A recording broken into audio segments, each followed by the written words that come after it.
Welcome back to the show. My name is Evan, along with Michael J. Babcock. What's up? Andy Montgomery. Hello there. Oh, man. Baseball cards making headlines again. I don't know if you guys saw this, but a new record has been set for the most valuable baseball card in history. Somebody paid $3.9 million for this Mike Trout rookie card. Babcock, what is this? What happened here? It's a one of one, Evan. It's probably the most exclusive card to ever exist. And like you said, the guy's name, Vegas Dave, if people are familiar, this guy lives an extravagant lifestyle. He has a ton of money. And like you said, he flipped this thing and almost got himself $4 million after initially buying the card for $400,000. That's the part that killed me. Like, what kind of flip? And he let him know, what is it called? Vegas Dave? Let everyone know. But if I sell a piece of cardboard for $4 million, y'all don't want that. No one wants that for me because I'm going to tell everyone the same way Vegas Dave did. I appreciate baseball cards and the collectability. And, you know, I've been involved in sports collecting since I was a little kid. But I don't understand how this can be more valuable than the Honus Wagner card. Because with the Honus Wagner card, which had the record before this, there was the previous record, it sold for $3.1 million. What's included with that card is like the history of baseball. I know it was a one of one, but it doesn't have that kind of history and significance that the Honus Wagner card has had for over 100 years. I don't understand why people would pay $4 million for this card, but somebody did.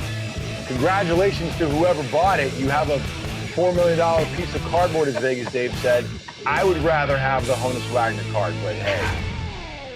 We're going to start in Detroit because I don't think I've ever seen anything like this in recent times where a professional NFL team has canceled a practice to allow players to speak out on a social justice matter. This is the first time I can recall ever seeing a team this close to the season, especially just say, you know what, forget practice today. The players have stuff on their minds outside of football that they want to talk about, and we're going to let them do that today. So what happened on Tuesday outside of the Detroit Lions headquarters in the Detroit area is the team, all of the players, along with head coach Matt Patricia, addressed the media in front of the building and said, we are here to put a spotlight on the Jacob Blake shooting, that we can't just sit here and play football like nothing happened. We are very bothered by this. We have a lot to say. Several players actually made statements, including Duron Harmon. He is the safety for the Lions. And even quarterback Matt Stafford spoke out on the situation. So here's what Matt said when asked about why it was important for the team to focus on this today instead of football. Here's what he said. The first time, like I said, that we've all been in the same room to talk about it, you know, and had the ability to see each other's faces and you know, and really be in the same room and just feel that. Obviously, it's something that continues to happen. And, you know, the level of frustration and anger is real. It's palpable. The firsthand stories from my teammates is something that I'll never forget. Okay, so let me bring something up here before we kind of dissect everything. Recently, Matt Stafford's wife was in the news because she acknowledged to the world that she had taken the wrong perspective on the Colin Kaepernick kneeling situation. She was against Colin Kaepernick's kneeling demonstration in 2016 and had repeated that over the years. And only recently, in the past couple of weeks, she said, you know what, I was wrong about that. Now I understand why the players were kneeling. It was wrong of us to kind of feel the feelings that we had about Colin and other NFL kneelers. And now you see Matt Stafford helping to lead the way with his teammates to put a focus on social justice and police brutality. Renee, again, you know, we talk about this a lot. You opted out of the 2020 WNBA season to work on social justice, to focus on social justice and police brutality matters. What goes through your head when you see the Lions taking such a big stand today? I think, you know, all the athletes are feeling helpless. You know, even some of them have literally said, you know, I feel helpless in the bubble, or I feel helpless in this situation. So for the Lions to make them at least feel like they got to do something about it, I think that that's beautiful, you know, because you talked about it. This really close to the season. And if you know coaches, teams, everything is about football and how can you be best ready in the first game. But I mean, they see the bigger picture. So for me, again, I sat out, but even for the players that are still opting in, you love to see that the message is still clear. Yeah. And look, I think conversations are always good, right? I don't think anything bad has ever happened because we talk about things. I do think that, especially with the situation with Jacob Blake, I think it would behoove everybody to let all the facts come out first.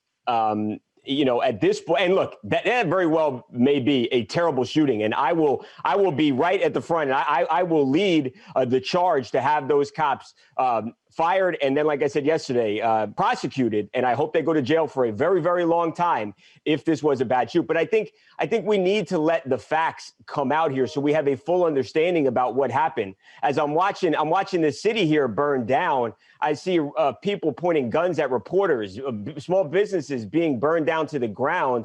And the more I've thought about it is we really don't know what happened yet. And I think it's important to have all the facts before. But what do you mean? I don't understand what do you mean by what happened? Because like, I mean, what you can visually see is unacceptable. Like, let's say he just robbed the bank and he's trying to get in the car. Let's say he even just did something crazy and he's trying to get in the car. The concern is that it's shoot first and do other things later. So I think that there's no other facts that people need to see. What if they learned there was a gun on the driver's seat or something?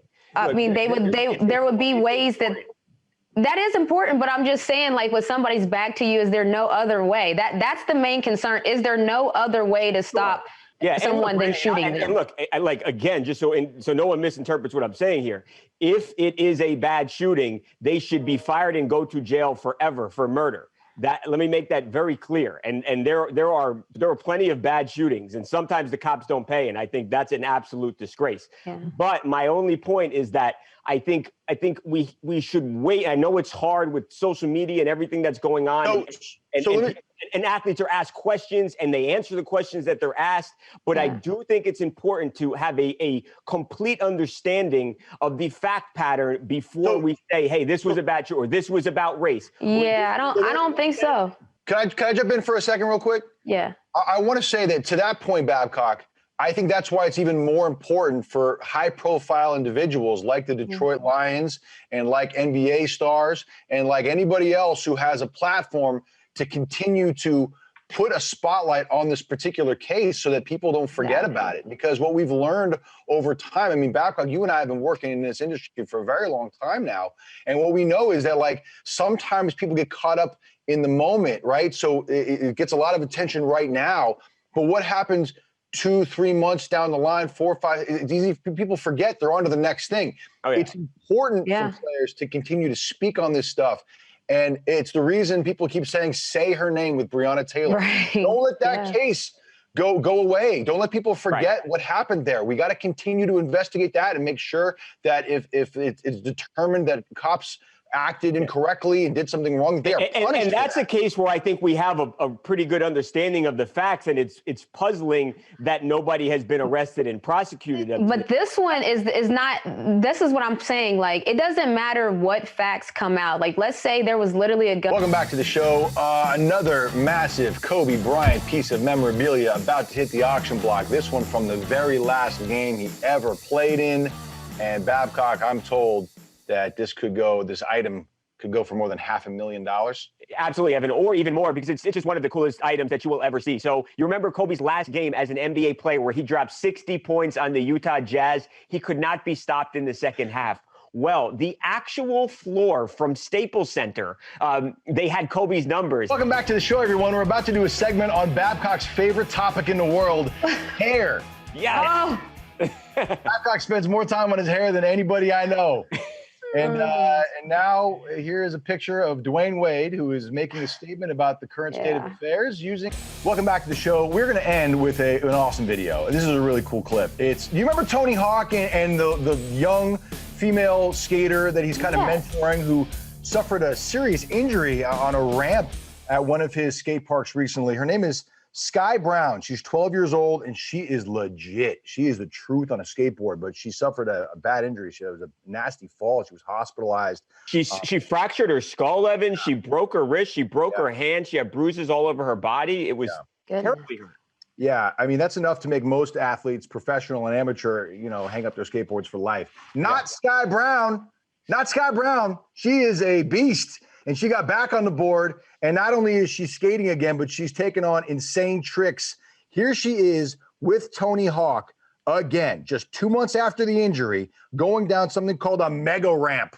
And if you look at this thing, you can tell why it's called a mega ramp. Look at this. Look at Sky Brown. Whoa. No. I'm so scared. I'm scared for her, but kids are fearless. Because if that was me, you better be lucky if I look at another skateboarder after that, much less 2 months later. But I think Tony Hawk, it'd be one thing if you have your mentor is only Tony Hawk. So that's got to be encouraging. Sky Brown is the truth. I mean, she's 12 years old, and she is resilient.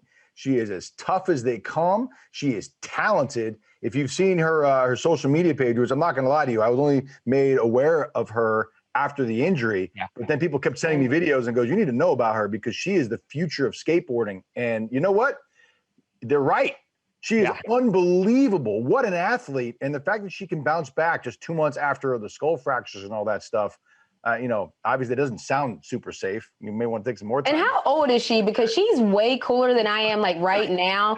How old is she? She's only 12. Oh my gosh. What? She's a killer on a skateboard, though. I have a feeling that we haven't heard the last of her. We're going to hear a lot more over the next couple of years.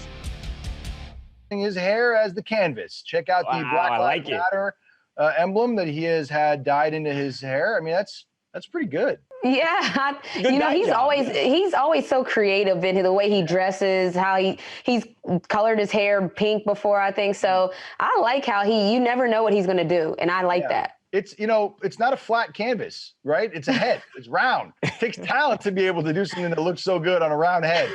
I feel like how did he do that? I don't know. I mean, I'm really impressed. He do it himself. Yeah, I'm sure he has the best of the best doing it. So, and it looks good though, because sometimes people do stuff and it doesn't come out quite right, but his came out right. Yeah, it looks pretty good. Also, big news with his son. I don't know if you heard about this, but his son Zaire, who was over at Sierra Canyon High School in Los Angeles, where he was playing with LeBron's kid, and where a lot of top high school basketball stars. Marvin Bagley played high school ball there. He is transferred out of Sierra Canyon. He's leaving for a prep school in New Hampshire. So big news for the Wade family. Yeah. Wow. Renee, you know a lot about what it takes to get to the next level. If he isn't getting the playing time that he wants at Sierra Canyon, is going across the country to another top prep school, is that the answer for him? Or maybe, it could be playing well is all about the style. So if a coach, for instance, I'm a player that I'm up and down. So if a coach wants me to dribble up the court slow and set it up, that's not my style. So I might not excel there. So yeah, it definitely could be the system and not necessarily the coach doing something wrong. Just he wants a different system. So you never know. And that's the norm these days. You see a lot of movement in college basketball. So I'm not surprised to see it before then. Babcock, what do you think? Who gets to the NBA first, Bron's kid or Dwayne's kid? Don't make me do that to Dwayne's kid, but Bronny. Bronny's so good.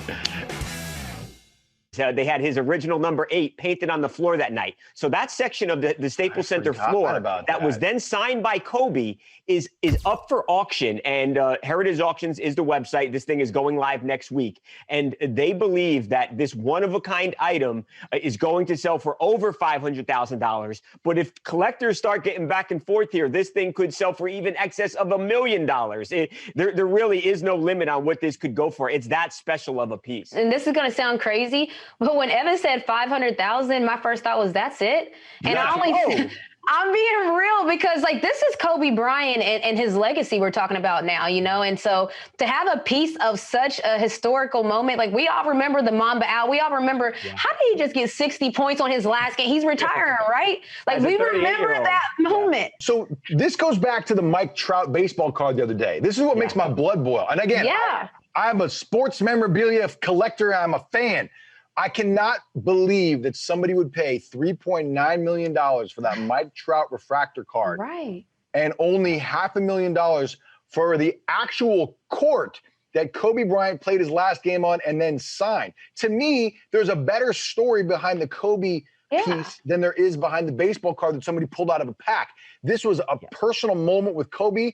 This was a moment that the whole world watched. Right. And it happened literally on this piece of wood. The history unfolded on this piece of the court. By the way, Kobe Bryant is more well-known than Mike Trout is. No disrespect to Mike Trout, but this is so much more special. I can't, to me, the numbers should be reversed. This should be closer to 4 million. And I'm not selling it if it's 500,000. I'm just going to keep it. Like, if I'm the seller, I'm like, nah. They don't see the value yet. I'm going to hold on to it for a couple years. Great.